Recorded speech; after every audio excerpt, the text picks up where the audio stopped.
90 দিনের মধ্যে সকল মামলা শেষ করতে হবে। সিভিল মামলা, ল্যান্ড জাতীয় সংক্রান্ত যত মামলা আছে 90 দিনের মধ্যে শেষ করতে হবে। বর্তমান প্রধানমন্ত্রী যারা আছেন, যারা দেশ চালাচ্ছেন, বিরোধী দলে যারা আছেন, সরকার দলীয় যারা আছেন, জনগণকে একটু স্বস্তি দেন। একটা মামলা 5 বছর, 10 বছর, 7 বছর কেন নিয়ে যান আপনারা? আরে একটা মামলাতে 1 ঘন্টার ভিতরে শেষ করে দেওয়া যায়। তাতে কি আছে কি না আছে দেখে 1 ঘন্টার ভিতরে শেষ করে দেওয়া যায়। তাহলে সেই মামলা কেন 10 বছর, 15 বছর, 25 বছর, 30 বছর যাবে?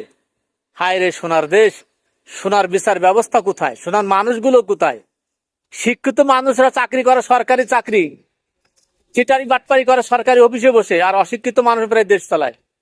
এরকম অবস্থা। রাস্তার টাকা, কালভার্টের টাকা সমস্ত কিছু চুরি হয়, টাকা কেউ নেই। রাস্তা করলে 6 মাসও যায় না। এই হচ্ছে আমাদের দেশের পরিবেশ পরিস্থিতি।